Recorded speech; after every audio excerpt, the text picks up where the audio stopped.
saafara fi yóbbu ñu profité ko nuyu leen kon rapidement rek ki nga xam ne moo fi teewal tey président de la République mu ngi toog doon na ñaari baat la ñu jox ko sànni ko monsieur le directeur de l'école ñu lay yëgal ne fii mooy El Hadj Ibrahima Sarr fii mooy nga xam ne seen référence mooy bëgg yoon fii mooy fi nga xam ne seen référence mooy jekk lu baax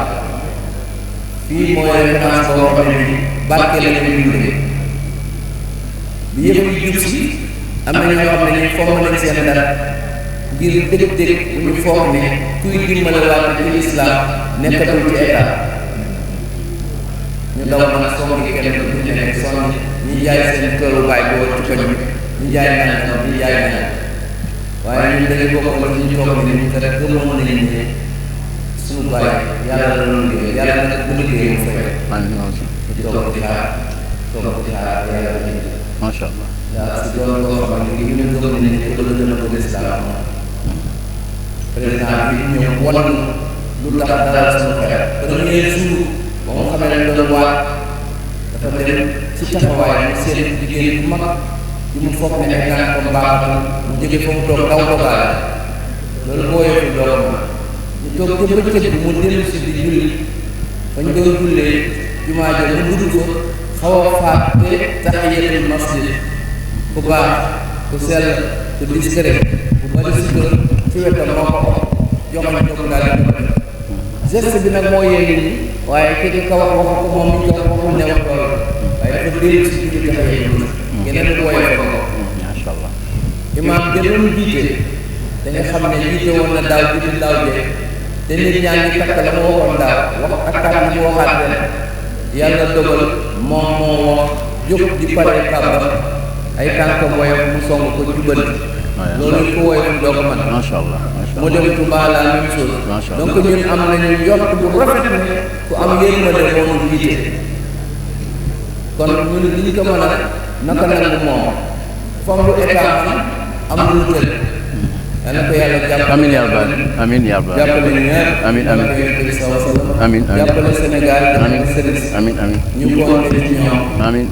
jàppale ñu tarixa bi jàppale leen amiin ci lu dul ñu laaj leen macha allah en Sénégal macha allah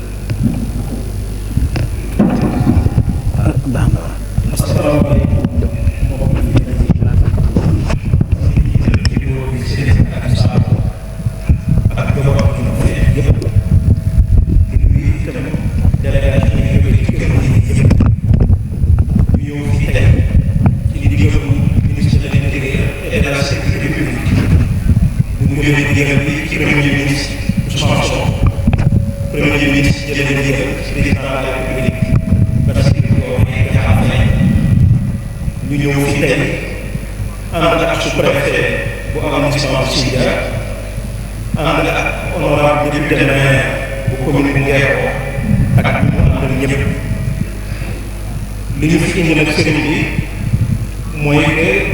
diine bu xewlee képp kuy gëm rek rawatina diine islam da ngay jóg ñu fekk si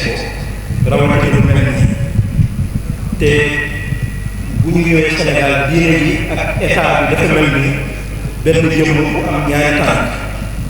bu ñu àndul rek wala bu kenn doxee te moroom bi topp ci rek doxin boobu rafet bon lu ñu gisee kilifa diine gis état ci wetam wala fu ñu gis état gis ak kilifa diine ci wetam bu boobaa njaboot bi nga xam ne ñuy seeni taalibe di suñu ay administré seen xel dina mën a bon kilifa yi ñu yemal pour ñu ñëw wane ne ñu ngi ànd ak yéen ci liggéey bi ngeen sumb di ko bokk ak yéen du ma wax ne fu ngeen geesu gis ñu waaye dañuy def tànk ak tànk mbagg ak mbagg ànd ko jox ko ba lépp sotti ndax jaamu yàlla ba loo boo xam ne wax ko léegi mag bu baax waxoon na ne assurance sous risque la loolu nag li mu ëmb dafa yaatu ba tax na bu ñu yàlla wala sa këlee ñu mën fay ñëw dañu koy rafetlu te sawar ci ñëw fii teewal fi kilifa donc ci gàttal loolu mooy tànk yi di leen sant di leen gërëm comme waxtu bi xam na ñu bañ a guddal rek waaye li kilifa yi santoon moom ëpp na ni waaye comme waxtu bi moo xam ñu tënk waxtu bi rek di sant ñëpp ñu tënk waxtu bi di sant ñëpp di gërëm ñëpp asalaamaaleykum